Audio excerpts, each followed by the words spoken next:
12, you know. So maybe we'll just calm down. The tempo is high. So, Prince Alex, you're here to Yeah. share with us on a very insightful topic. You know, Hmm. many of the challenges we have is on the boy child, the boy child, the boy child. And it is because the boy child are going to, or rather, they carry the seed that bets everything that we need or we want to see in lives, you know, in our families, in home, in leadership, everything. So tell us a brief about yourself. We're not streaming your profile. I'm going to be sharing a brief about Okay. you. That's my own personal profile about you. But you're going to be telling the public, you know, a brief about yourself, what you do, so that they will know who is speaking to us concerning this topic. Thank you, sir. Okay. First of all, let me start by introducing myself. My name is Prince Manajemu Alex. I'm a consultant. I'm a TV host. I'm a mind builder. I have an institution called the Mind View Institute. So, what do we do actually in Mind View Institute? One of the things we do is try to help you get in touch with you, which is your mind, transform your life to where you want to be. You see, most of the time we run with programs that we are not aware of. We have a program growing up. Most of the programs are wrong. Most of us grew up in a very toxic environment, and we have consistently. Please, can I remove this thing because actually it's echoing back to me and it's making me feel uncomfortable. I'm hearing myself back. Uh-huh. Yeah, So, please do. what we do actually in that institute, please let me address these boys. You guys should go. I'm busy. Thank you. Bye bye. Okay, sorry about that. All the children just flooding, so I have to send them back for me to have my peace. Okay, now what we do, we help individuals transform their mind from the program they are running with actually that some of them are not even aware of it, some of them are aware of it, but they are feel helpless about it. They don't know how to transform. So those are the things we look at.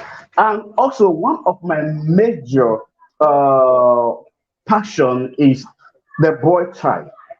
And that's why when you said I'm going to be talking about the boy child, I felt so delighted and I can't just wait to pour out myself on it.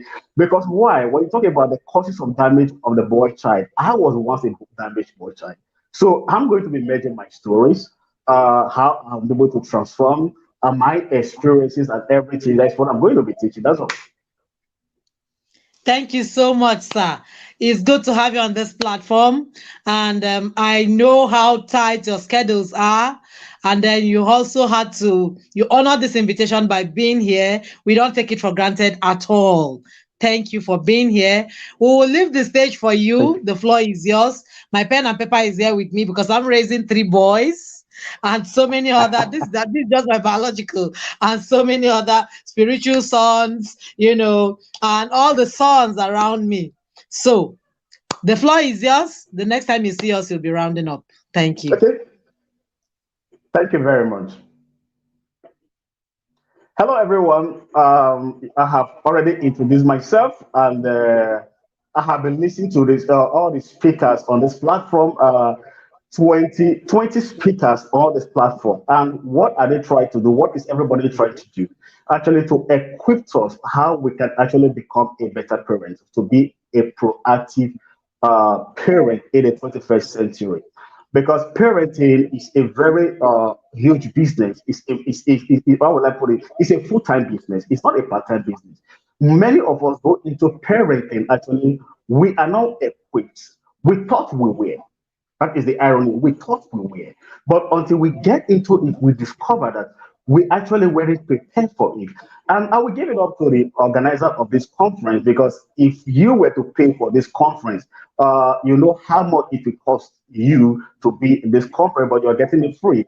And I appreciate the organizer for that. So that have been said, let me delve into because I have always almost about 6 minutes is almost gone out of my time. I'm going to be looking at the causes of damage on the boy child, the causes of damages on the boy child. Now, first of all, there is a law which they call the universal law. Seven universal law. I think among them are the law of attraction, the law of polarism, the law of gender, and the law of cause and effect. I'm going to be basing my teaching on the law of cause and effect because we're looking at the causes of the damage of the boy child. The law of cause and effect said for every effect there is a cause. It said that nothing just happened. For everything that happened, there is a cause behind it. There is a move, there is a push behind what happens. So every effect, you see, the funny thing is we see the effects, okay? We see the effect, behaviors are effects. There is a cause to those behaviors. When somebody is have anger problem, or somebody is promiscuous, or somebody tell lies, or somebody is an alcoholic, but somebody is addicted to drugs. All these are effects. They are actually not the cause. Okay, all these things we see are effect. They are not the cause.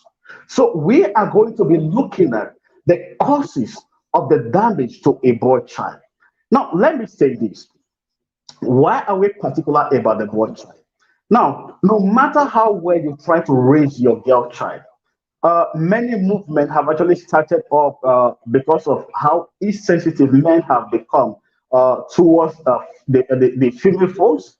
Um, Movement like feminism, gender-based violence, gender equality, all these things were given birth to because of men wearing were insensitive or men wearing trained. Okay, let me use that word. Men wearing trained on their role and how a woman is to their life.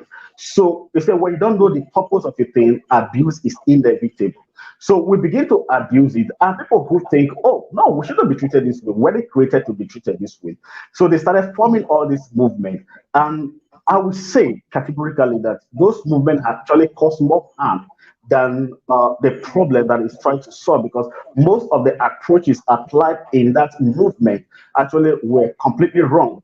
To me, I believe that we should focus on gender uniqueness. Yeah, gender uniqueness rather than gender equality because God created a man and a woman differently, uniquely.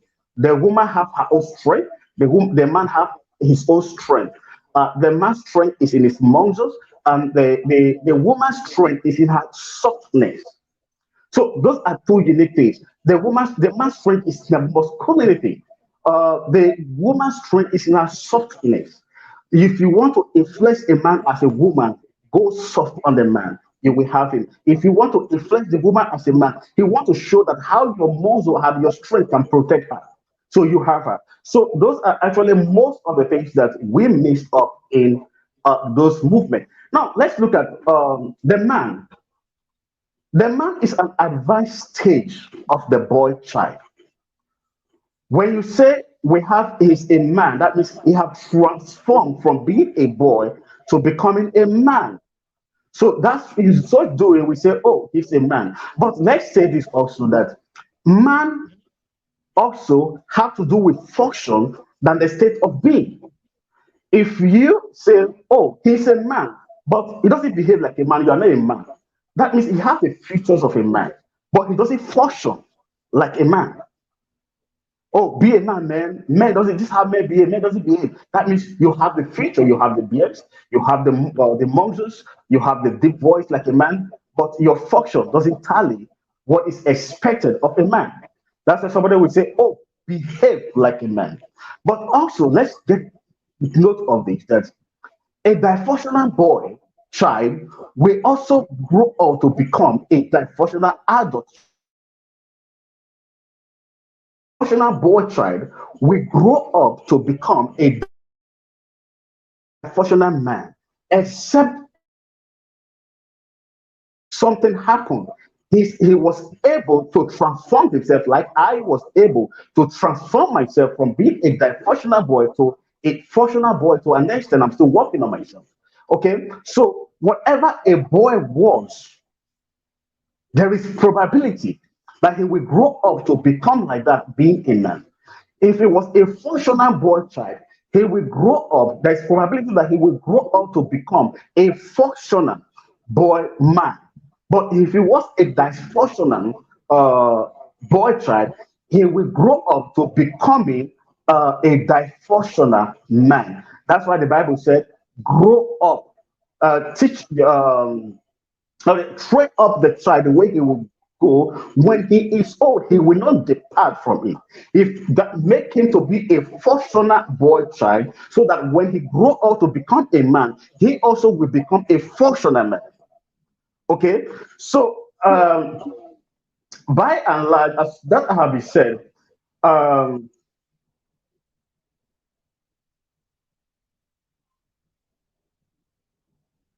so I said the damaged boy child now, because we're looking at the damaged boy child. The damaged boy child can damage the girl child.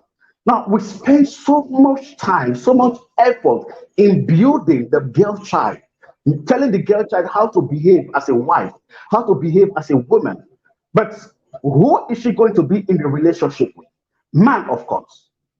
It's like you are training your you want let me use this word now. You have a goat. You have spent all your resources. Sorry to use that word, but I want to make a point with it.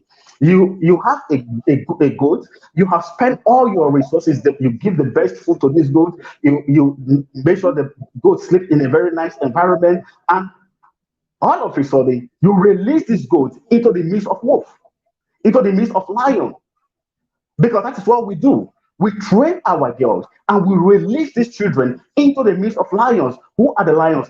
The damaged boy child. No matter how well this child or this girl child know her right, know how to behave well, know whatever she knows, because she's going to be in a relationship not only with herself but with another gender, that means there is possibility for her to compromise her value.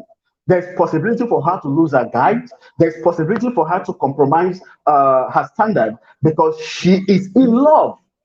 You see, most of the things we say, oh, I didn't raise you up to be this way. You raised her well. It wasn't your fault. But what we didn't consider was the environment she's going into. We throw her into a toxic environment, not knowing that the environment is going to negatively influence her. Then now, no matter how we try, like the movement I said before, what was it for? Trying to protect the girl child from the man, from the boy child. Who are the boy child? The uncle, the cousin, uh, the driver, the next door neighbor, probably the father. These are the people who abuses the girl child. The girl child does not abuse herself. These are the people, and who are these people? All are boys who grow up to become a man. So a dysfunctional boy child will grow up to become a wolf who is looking for whom to devour tomorrow. So that's why it is essential for us to pay more attention to the boy child than we have ever done before now. Because if the boy child know what the essence of his existence, his function as a man, the girl child will automatically be saved. But if this is missing, the girl child is like a sheep thrown in the midst of wolves that is going to be devoured. Okay, so now let's look at actually what actually damaged the boy child. What actually damaged the boy child? I know you are expecting me to say, oh, what damaged the boy child is alcohol, or what damaged the boy child is drug, what damaged the boy child because he joined cult. And don't forget, we're talking about the law of cause and effect. All these things I mentioned are effects of from the causes. The first thing that damages the boy child is the absence of a father or a fatherly figure. Okay, take that down.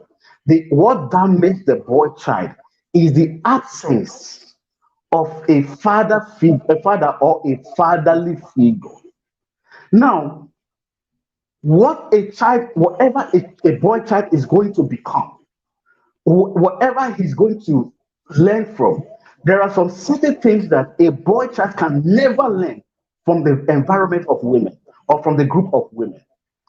He can only learn to be a man in the group of men, or in the group, sorry, within himself and his father.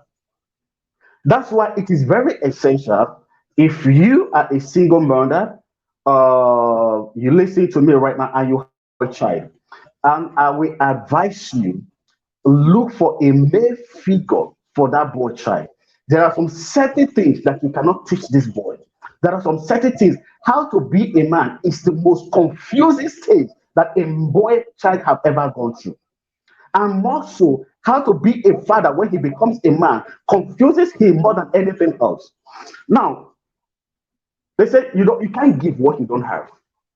If you weren't fathered, you can't be a functional father. If you weren't mentored by men, you can't be a successful man. Um, Now, I will give you, I will relate it to my story, okay?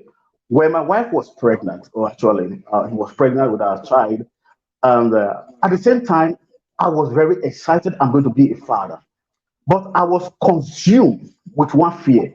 What sort of father was I going to be? Because I was raised in an environment where totally I raised myself in the street. Okay, I was like a street boy, not like I was a street boy.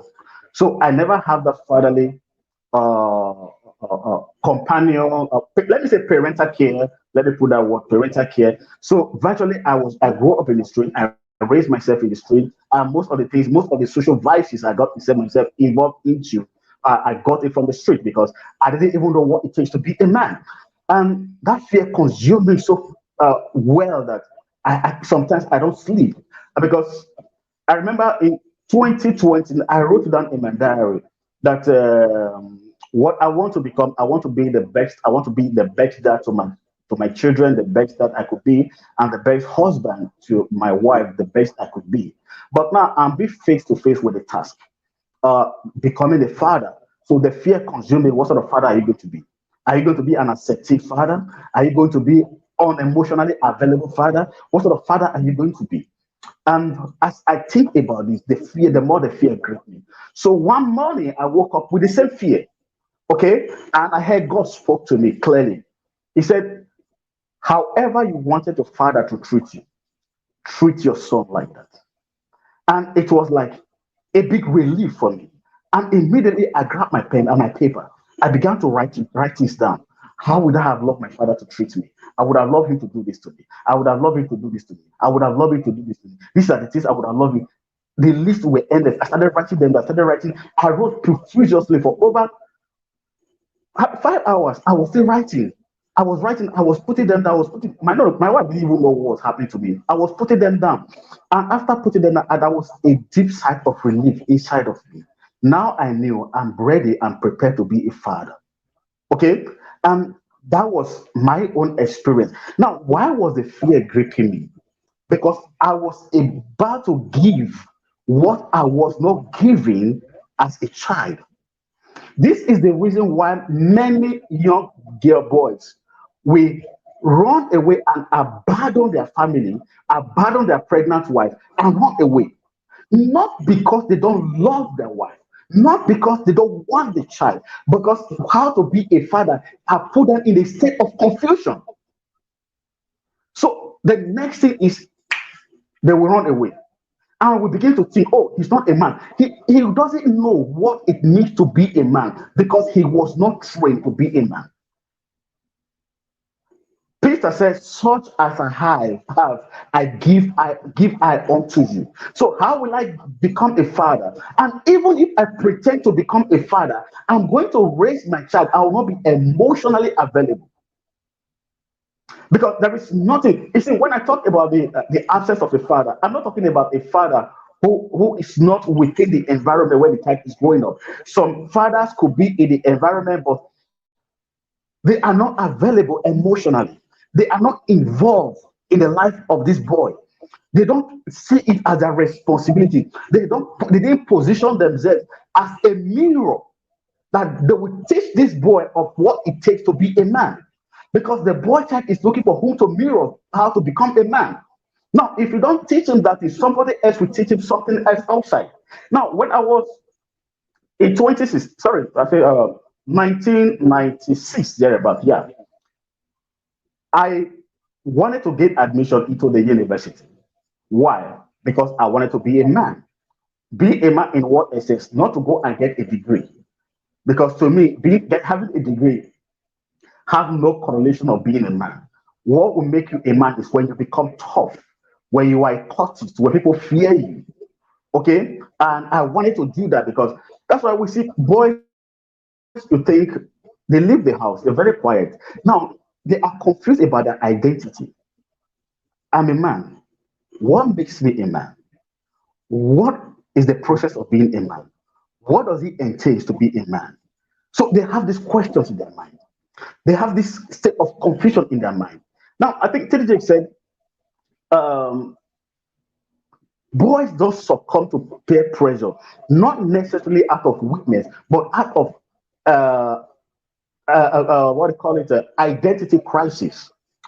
Identity crisis. Who am I? So somebody tried to tell you this is who you are. You are the boss here. You are the hitman. You are, and if you, many of you will not understand this. I want to tell you, if you, any boy you see that have joined a court, you tell them, oh, why would they join the court? You don't know the kind of power he wield when he's a courtist. Everybody dread him. To him, that is the definition of a man. Why? Because he wasn't taught. So no matter what you try to tell him, no matter how you try to tell him, oh, don't drink so that you will have a better life. That is to him is the better life. That is where he is exercise his manliness. His manhood is lies in that atmosphere where he drinks, he smokes, he get involved in all manner of social vices. Why? Because he was not properly taught what it takes to be a man. And the only person that can do that for him is the father or a fatherly figure. It could be his grandfather, it could be the most important man in his life, whoever it may be. And in that state of confusion, trying to be whoever he wants to be, somebody called him, to be a man, you have to smoke. And he have seen men smoke. To be a man, you have to take alcohol. You have seen men taking alcohol. Being a man, you have to be a cultist. I've seen boys joining cults, and they have seen the kind of power they wear. So he delved into it, and the parents are confused. This is not the child I was trying to raise. This is not the boy I was trying to raise. He was like this in the house. No, he wasn't like this. He was just only looking for opportunity where he can actually express himself. Now, why was he involved in alcohol? Let me read it out. I wrote something down here. Um, I said alcoholism and drug uh, play a part in the high incidence of fatherlessness. That same alcohol numbed their own wound to escape the confusion, not knowing how to fulfill their responsibility. Not knowing how to fulfill their responsibilities. Many men succumb to the seductive substance that promise easy way out. Now, I was an alcoholic. Okay, I was an alcoholic in when I mean very big one. What? Why was I being? See, many people have said, "Oh, why are you an alcoholic? Can't you just leave it? Can't you just move on to something much better? Can't you just be a response?" You see, you don't know my strongholds. You don't know. You are talking. You are looking at the effects. You are trying to advise me based on the effect you are seeing. You don't know the causes of the effect you are seeing. That's why, if you want to, I always say, don't ever try to advise anybody because of the effect you are seeing without you knowing the causes of those effects. Because it's not going to work, it's going to frustrate you. You're going to think, oh, this person doesn't listen to me. It's not that he doesn't want to listen to you. The causes, the underlying causes are too big for him to handle that you don't understand. So if you want to advise him, is first of all, dig out the causes of all these things. That's why when I introduce myself, I said, we have an institution that will actually help you transform yourself from the programming that you have from childhood that you don't even know that are running with you. Because many of us we run with programs that we actually didn't know. Our fears, our self-doubt, our Our limitations were programmed that way because we grew up in an environment that didn't support whatever we want to be. We grew up in an environment that actually didn't give us the ingredient that will make us to become a man. So we grew up trying to navigate ourselves to learning how to be a man. Then you are looking at the effect of what we are doing within ourselves. You want to advise us based on what you are saying. It's not going to work with you. Okay? So if we have to redeem the boy child, the first thing first is we must raise men who will be involved in the life of their boy child. The woman can do it, the society can do it for you. Why are you bringing up a child that you are not ready to be responsible for? Yes, I would say I might know, or maybe you were like me when you were growing up. You see, who you were or who you were trained to be, or or who you sorry, how you were treated as a child, that is not your responsibility. You were a victim of your environment, you were a victim of your family. But who you grow to become as an adult is absolutely your responsibility. You are the only one who can navigate from being a dysfunctional boy child to a functional man. So until you become a functional man, you yourself, you cannot raise a functional boy child who will translate to becoming a functional man. So these have become a cycle. These are what most of us call um, generational causes. And to me, it's a generational pattern. It's not a cause. You transmit, let's assume that I didn't deliver it myself. And I, now let me say it. My father raised me the way he was raised. My great grandfather raised my father the way he raised me. So it has been a pattern like that. He grew up not knowing his father, who his father was. Then his father also the same thing. So me the same thing. So I made every deliberate effort to put an end to that pattern that have inflicted us over the time. Sorry, I just have to hang it because it's echoing back. I have to make a deliberate effort to put an end to that pattern. So I begin to transform myself. I begin to read books. I begin to interact with men I envy. I begin to look at families. I begin to look at what I envy in this family. So I worked on myself. So you also can also work on yourself. You also can deliberately look at yourself, look at the deficiency, look at the area you have this dysfunctional state of being, and begin to work on yourself so that you can raise a generation. You can break that generational pattern. Because if you don't, you're going to transmit it to another generation. Let's assume I didn't hear that voice of God that morning. And I begin to understand what actually my problem was, that fear. You see, you can't father with fear. And you can't father with a state of confusion. You have to be precise. You have to be deliberate. That's what they call intentional parenting.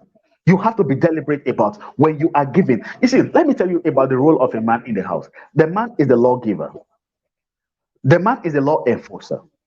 He provides leadership. Sorry, Nigeria just happened. Okay. The man is the lawgiver.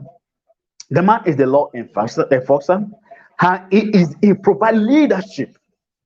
So how can you provide leadership? Thank God. How can you provide leadership when you have not been able to lead yourself? How can you provide a law in the house when you don't have a law that is leading you? How can you enforce a law when you cannot enforce a law within yourself? You have to begin to liberate yourself from whatever pattern. First of all, look at the background you are coming from, where you want to go, what is the vision you want to, the kind of family you want to raise. You see, when I look at how I was parented, I sat down, I begin to ask myself, oh, the kind of person that I was becoming. In my quiet moment, I knew this is not the kind of person that I want to be. Uh, Doing all those social vices in my quiet moment, this is not the kind of person I want to be. I am more than this. But how to go about it, it was more confusing for me until I begin to interact with people, begin to buy books, begin to read, begin to work on myself. It was a long journey, a very long journey, a long process, but I never gave up on myself. Even what I said, I'm not going to do this, but I still do it. I never give up on myself. So if I can do it, anybody can do it. You see, if we must raise a generation boy that is going to stand up as an army for Christ. I think the last speaker before me talked about you are the how did she put it? You are the custodian, okay? You are the caretaker of every the children that are being given to you. So how are you going to give account of those children? Are you going to say because I wasn't parented also, so I transmit the same thing down to my children is going to be from generation to generation? You have to deliberately stand up and break that pattern. It's not a cause. It has nothing to do with a cause. Nobody caused you. It's a pattern that have moved on from one generation to the generation. Now, another second damage, causes of damage of it, the boy child is when a boy child comes from a dysfunctional family. Don't forget, I said when I talked about the absence of a father, doesn't mean that the father does not live in the environment. He could live in an environment. He himself is very toxic in the environment. So he have created a toxic environment. And that toxic environment is beginning to influence everybody. So he fights with his wife, he shouts on the children, he beat them up at will, he get drunk, he comes so drunk, he comes so smoking, and he created a toxic environment because he also is a dysfunctional man. He didn't heal himself. So he brought those ailments, let me use that word, to the family, and everybody is running into helter skelter. Now, let me tell you, any boy that was raised in an environment of such certainly will become an abusive man. You cannot see your father consistently beat up your mother. To get to an extent, you begin to think it's normal. Beating up a woman is normal. Forcefully get what you want to get is normal because you have seen your father. Both of them are fighting. Have you not got into a home where you say, "Oh, they don't start again," and that is their way. They are fighting every now and then. Every time is trying to look for where to go, and that kind of environment, you are being programmed. If you don't deliberately disprogram yourself and rewrite another program, you are going to be that environment. The girl from that environment is going to go into a relationship. She's going to see herself if I'm not being abused, that means I'm not being loved. Or if I'm not being abusive, I'm not a man. So that is the program they're running with. And we begin to say, oh, why can't they just stop? Why can't they just stop? They don't even know the foundations of that problem. They came from a toxic environment. They didn't try as much as they can to detoxify themselves from that environment. So they jump into raising a family and they bring in that program into the family. And both of them are loggerhead. Now, no matter how well you try to raise your girl child, if you meet such a man, the man is going to brutalize the girl child. You see, most of the time, these are the reason why we have a whole lot of single mothers. Women who could stand up for themselves and say, this is not what I want, but then she's already pregnant. What is it leading her to? She's going to become a single mother. If she doesn't have the support mechanism to bounce back, and trust me, she's going to maybe probably have another kid for another man, have another kid for another man, have another kid for another man. And the society looked at her and said, why is she like this? What has she become? Why has she become like this? She came, she came, she had a contact with somebody who is toxic. And that person who is toxic have destroyed her. And now she's confused about herself. Every value you have tried to put in her is about gone through the window. She's confused about her state. Most of the time, she begins to ask herself, was that actually the problem? Was that actually the problem? You see, your good work didn't have a solid foundation. Why? Because you threw her into the midst of wolf. So, because of that, I would say, I write something down here. I said the first mental picture a child has of how the world operates is the home. The first mental picture a child has of how the world operates is the home. A child sees you. If you are an abusive parent, if you're an abusive man, that is how your son is going to think every man is going to come in contact with are going to be abusive. If you are the type that shout, he's going to think you don't want to listen to anybody. So he's going to think every man out there doesn't listen to anybody. And do you know the funniest thing? Your image is what is going to represent to see God with. I think the first speaker said something about that. You are the representative of God in the house because you are the lawgiver. Now you come with your toxicity, you didn't work on yourself. So now you are telling your child about a God he doesn't even know, that you he knows, that he sees as a God. Because your children see you as a God. If you don't know, your children see you as a God. Now, you whom they see as a God is not behaving like a God. Now, you're not telling them about another God that existed somewhere they don't actually have a connection with. You are confusing them the more. But if you have been a very lovely and wonderful father, it is very easy for you to preach the God who loves them because you have shown love to them. You have shown care to them. If you're telling them, "Oh, I have a God who loves you more than the way I love you," it's easy for them to relate. Teaching them, "Oh, there is a God who cares more about you more than me," it is easy for them to relate. Why? Because you have actually represented that figure in their life. So they all form the first concept of love, hate, responsibility, irresponsibility, self confidence, self doubt, low self esteem, healthy self esteem, trust or distrust. All these things are formed at home. All of these things are formed as your child is growing up. He begins to observe you. He begins to notice you. He begins to look up to you. He begins to look up for you to you for guidance. How are you guided? Are you allowing your toxicity to destroy them, or you are beginning to work on yourself? And I wouldn't even advise for you to work on yourself after you marry. Start right now. You see, this conference is about enhancing everybody on how to become a better parent, how to become a proactive parent. Excuse me. How to become a proactive parent. So let us start right now. Take pen and paper and begin to ask yourself, what sort of father am I going to be to my children? Or what sort of father, who was my father? How did he parent me? First of all, write that thing down. What is it that you didn't like the way you grew up, the way you were treated when you were growing up? Write it down. Now, the certainly, how would you have loved your father to treat you? Write them down. That was what helped me. How would you have loved your father to treat you? Write them down. So when the child comes, you begin to walk according to the roadmap or the plans, the blueprint you already have working on for you. Now, if I'm not at home now, maybe by 8 or 9, my wife is trying to call me. I know she's not trying to call me to find out where I am or why I'm not home yet. My son is asking, where is my daddy? My daddy hasn't come home. Where is my daddy? I want to talk to my daddy.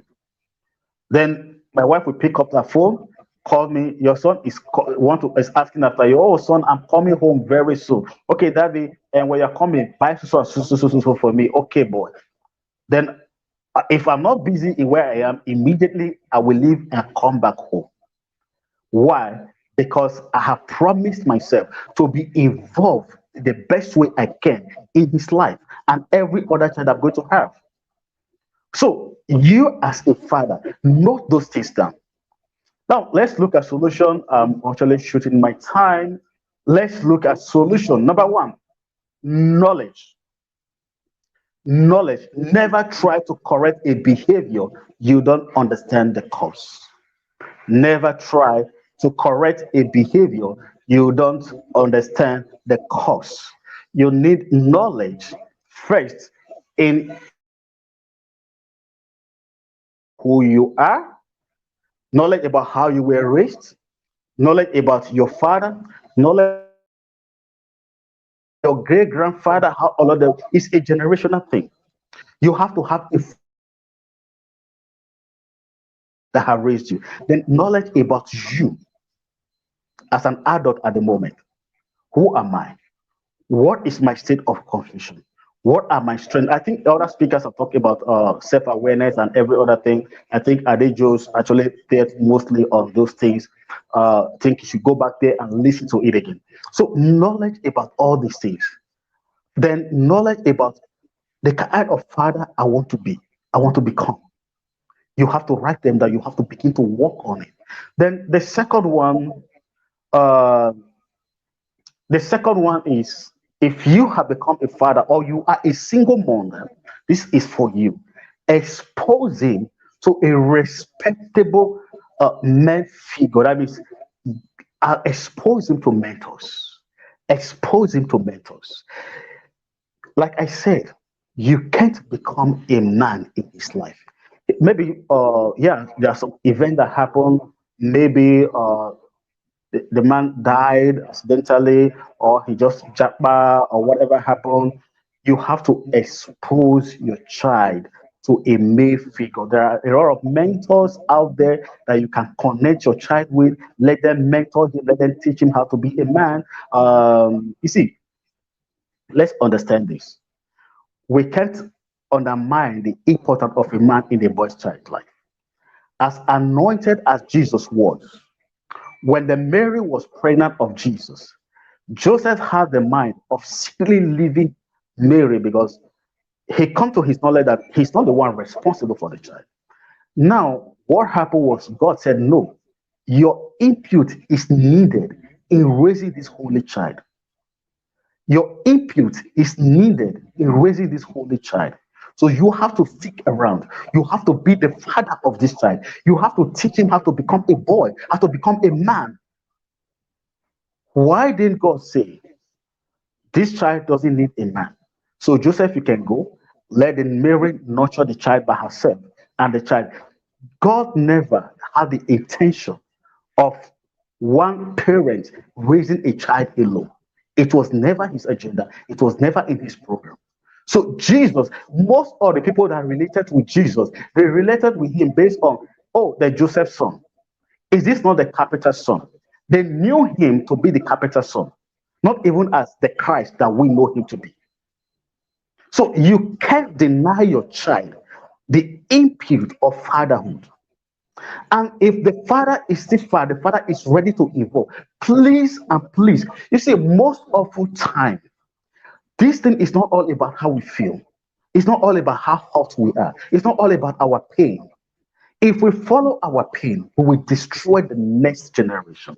Let's look at the next generation in mind when we are making some certain decisions. If the father is ready to be involved in the boy's life, please allow him to be involved in the boy's life.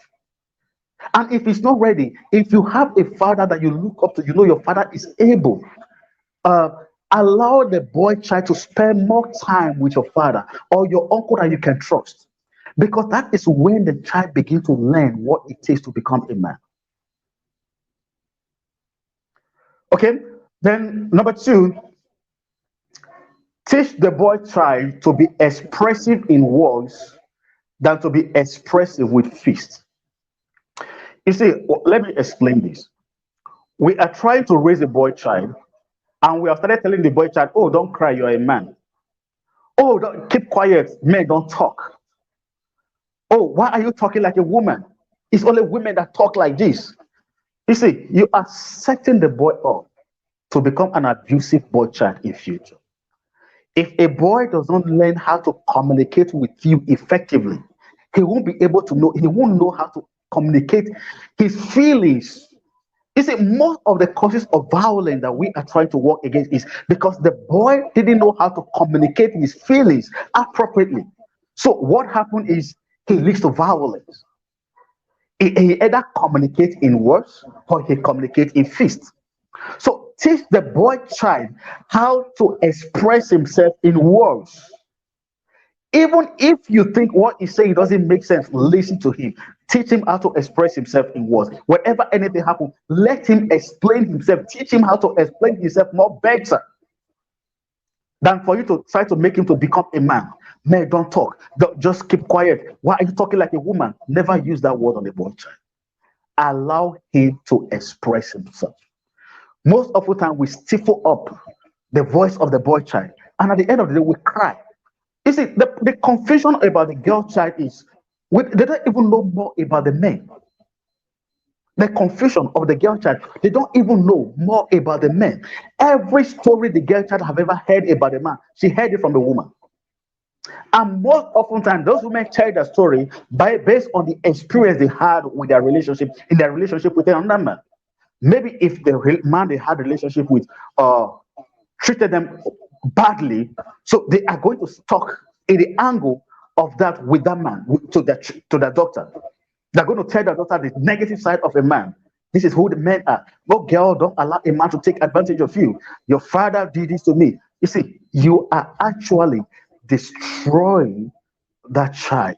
You are not helping the child. So that's why it's important men begin to learn to express themselves. You see, your daughter can learn more about you if only you are expressive, if only you can talk to her, if only you can make her understand how you feel, your pains, your fears. Okay? You see, with as much as we want to be the superhero to our children, I think it's wrong. Let our children know that we are fallible, we are vulnerable, we have our fears, we have our ups and downs, we are human, we are not a god. So by so doing, you are already training your daughter how she can relate with another man.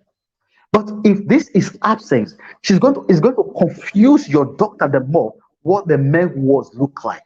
And she's going to take that the story of another woman, how the man's was looks like. Because men don't talk.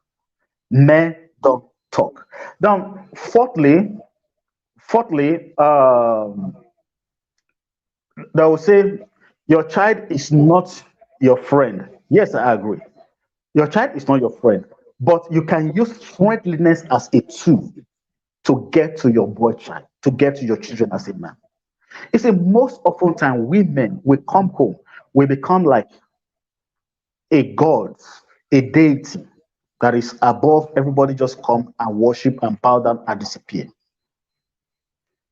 Friendliness is a tool you can use as a man to get to your children, to get to your wife. They are not your friend, you are their father, yes. Friendliness is the biggest tools, the greatest tools you can use to get to the heart of your children. In so doing, your children will trust you whatever they are going through. They can relate with you, they can talk to you, they can play with you, they can fall on your body, they can roll with you. If you are not at home, they are missing you. Friendliness is a tool that you must use. Then, lastly, before I drop the mic, sorry, yeah, before I drop the mic, observe your children biological components. This is very essential. Observe your children biological components. So how do I mean? Now I will give you an instance with my son. When I gave birth to my son, I observed he had this intense anger issue, as small as it was, about 8 months or thereabout. Well, that was when I started noticing that. I observed that he had this intense anger problem. If he wants something like this, if he doesn't have it at that moment, he's going to start throwing tantrum. If you don't hold him very well, he could fall off your hand. My wife was concerned. And because I have a little knowledge about behavioral modification, I knew what to do. Now, let's assume that I was actually, because don't forget that I said the first time is you need knowledge. But let's assume that I didn't have that knowledge about behavioral modification. This is what would have happened to my son. He would have grown up because whenever he's angry, immediately you will give him that thing he wants. What are you doing? You are reinforcing that behavior. Whenever he's crying, he's throwing tantrum, you give him that thing he wants, you are reinforcing that behavior. Now, he began to think that anger produces results. Then he grew up with that mindset. He programmed himself with that mindset. So he began to use anger whenever he wants anything. He doesn't get that what he wants. He throw tantrum. Maybe his mate will give it, and let him take that thing. And just no, no, no, don't let him cry. This is what I did. I didn't shout at him. I didn't beat him. This is was my mentor. I didn't shout. Not that he's throwing tantrum. Will you shut up? You are actually giving him what he wants. Or will you shut up? He's spanking. You are actually giving him what he wants. What did I do? If you want this, you throw it tantrum, except food for food. Yeah, when he's hungry, he's throw it tantrum. Yeah, he needs to eat. But if you want anything, he's throw it tantrum. I will deny him of that thing. No shouting, no spanking, nothing. I'm just mean. I'm calm. He's throwing tantrum. I will still hold him. I'll try to hold him. He will not get that thing. But today, my son can negotiate his way for getting anything. No tantrum. Let my son tell you, I need this. My son tell you, I need this. And you feel, oh, I can't give you. He will not throw tantrum. I'm even more afraid of for him right now. He will not throw tantrum. What he will do is he will so negotiate his way through. He will pester you. He will make sure he follows you, whatever you are doing. He will make sure he follows. He will keep whatever. If you give him reason why you will not give him, he will bring you another. He will give you another reason why you want that thing. If you tell him why you can't give him to him, he will come up with other uh, logical reasons why you need to give him that thing. And I begin to think, yeah, this is kind of what I want, not the one who thinks that anger produces everything for him. So observe these things. If I didn't observe that, he would have become his problem while growing up. He would have become a dysfunctional adult, a man when he becomes a man. Sorry, when he becomes a man. A dysfunctional man when he becomes a man. He will beat his wife up because he can't get what he wants because he has consistently programmed himself. I wouldn't have time to actually delve into programming right now on this because my time is almost up. I wouldn't have time to delve into it. So he began to see that anger produces results. This is why we say, "Oh, it's not my fault. I don't even know actually what you were programmed when you didn't know. Your children, your parent didn't observe that you were actually having." You see, let me tell you, there was an argument by some scholars, psychology scholars. They said they were trying to propose solutions to uh, the behavior of a man. Okay, some said the behavior of a man is biological. Some said the behavior of a man is what they call it nurture. That is what if you Google not nature nurture controversy, you will see it. Just Google it, nature nurture controversy. You will see it there. It was a great argument. Some said, oh, the component of man's behavior is actually biological, like what I cited, instances I cited from about my son. That anger was actually biological. It has nothing to do with environment. It was biological. So some proponent of that same this argument said it's as a result of environment, and both schools are right. Both schools are right. There is nature, there is nurture. So that's why I said from the beginning, from the onset, no matter how well you try to nurture your girl child, the nature, sorry, no matter how you try to nurture your girl, when you go to a certain environment, that certain environment will actually make her to become whom you never actually nurtured her to be. So these are most of the causes and the damages of a boy child, and these are the solutions. Number one, knowledge, knowledge, knowledge, knowledge. I have mentioned everything I have said is based on knowledge. If I didn't have knowledge, how many books have you read or how many articles have you read about behavioral modification? You see, what we want to we raise our children by default and we want them to be different from us. No, it will not happen. We raise our children not observing their particular traits, their natural traits, their biological traits, and we want them to be different from us.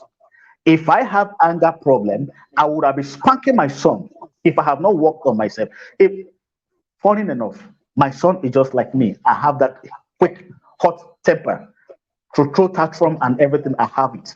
Even till now, I'm still working on it. If I didn't observe that, and if I didn't have knowledge in that particular area, I would have raised him to become like me and would have been running up and down in the house. If you do anything, I'll be shouting, I'm straining myself. The mom will be shouting, she's straining herself. I will think, oh, maybe devil have taken over our son. It's not the devil. You didn't have the knowledge that you ought to have had when you were raising this child. You weren't observant. Raising, bringing up a child is not enough. As the child begins to suck her hand or his or her hand, you begin to ask. This is your responsibility as a man. As you sit down, begin to observe your child biological component. Begin to observe them one by one, one by one. As even as the child begins to learn. You see, on this conference, we have had a series of resource person who have touched on different areas on this, and you can follow them up. If you find yourself in a certain situation, you don't understand how to handle this child, you can reach out to any of them. I'm having this problem. How will I deal with this problem? What are you doing? You are building yourself to become an effective parent. If you leave things to chances, the chance is that they are going to grow up to become who you don't actually hope them to become. So, as a roundup, let me say this to you as a man, and let me say this to you as a woman. Why God gave us children is for us to nurture them. It's not for our pleasure, it's not for our own happiness. Because we are going to die and leave the children behind. So, what legacy are we leaving behind? Will these children wake up one day and say, my father, I won't have become who I am today if not for my father? Now, let me tell you, as old as I am, as big as I am with all this white baby, I still wish my father could just appear one day when we sit down and have a conversation like man to man. I wish he just come one day because I begin to question, was it because of me? Was I the problem? Why did he love me? Was something wrong with me? I wish I have these answers. Now you have the opportunity to teach your children the kind of man that you are, the kind of man that they want you to see. Oh, if not for my dad. I think one thing I love about the convener of this program, whenever we talk, she always talk about her father, the role the father played in her life. She wouldn't have known all these things if not for her father. She was able to uh, withstand a whole lot of vices, resist them, not because she was strong, because she had a man that played a vital role in her life. So if you stand to play a vital role in the life of your children, trust me, there is no human being on earth that can take advantage of them. Now, let me say this. Your girl child, okay? Your girl child, oh, let me use the word generally. Most of the causes of promiscuity in a girl child is not because they want sex, not because they want sex. They move from one man to one man. Some people will say, oh, this girl too spoiled. Why can't she just stay in one place? If she sleep with every man that come. You see, those are effects you see. The underlying causes is what she is looking for is not sex. She's looking for a male figure. Somebody who will actually teach her this is who the word of man is. She will seek for it, whether with you or without you. It is better you let her understand how the word of man operates. So she keep looking for. Then the love that you ought to have shown her as a father, She go outside looking for that love. Then it could be from the gate man, it could be from the uncle, it could be from the cause, excuse me, it could be from her teacher, it could be from anybody she trusts that she thinks she can confide in. Then she begins to look for that love. And because she's naive, she's innocent. There's an article I wrote, Victim of Innocence. It's on my wall, on my Facebook page. The victim of innocence. So because she's have that innocent mind, so she begins to look for that fatherly role from every man she meets. Then the men that are involved, because they also have been damaged, they begin to ask for sex. They begin to ask for sex. To her, giving sex is what being loved means. Don't forget, women give sex to have an affection. Why men give an affection to have sex? So she begins to think, oh, giving sex is what it means to have an affection. And that affection is what she would have had enough. Vivian had enough affection from her father. That is why no man was able to take advantage of her. So she began to give sex to this man for her to have that affection, and the man take advantage of her looking for that affection and had sex with her. And with time, the man leaves. Then she looked for another one again. She looked for another one again. She looked for another one again. She looked for another one again. From one to one to one to one to one, she became promiscuous. She never get what she's looking for, because what she's looking for actually she left it at home. Then the society, it will become a time people will say, oh, that girl, there's a language we use. Oh, she's a bitch. Let me use that word.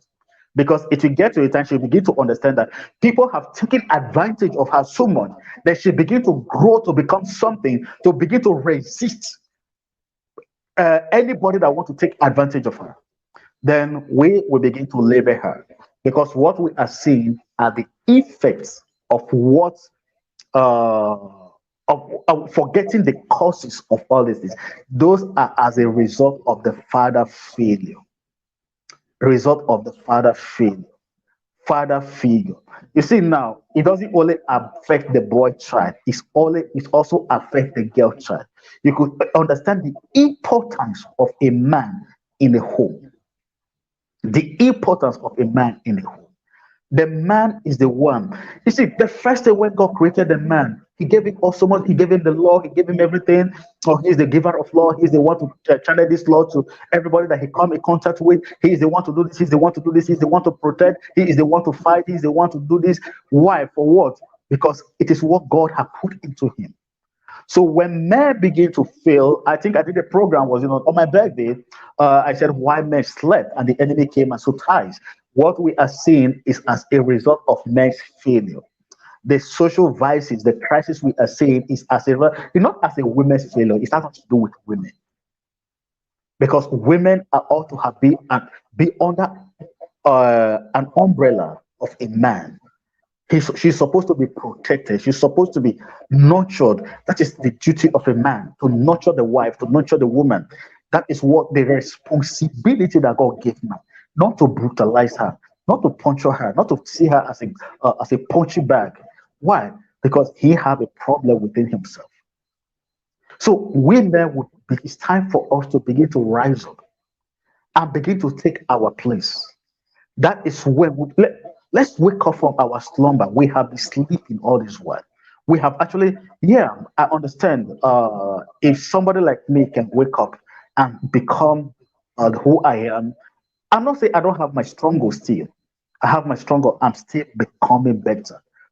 Paul said, I forget those things. I'm still pressing forward.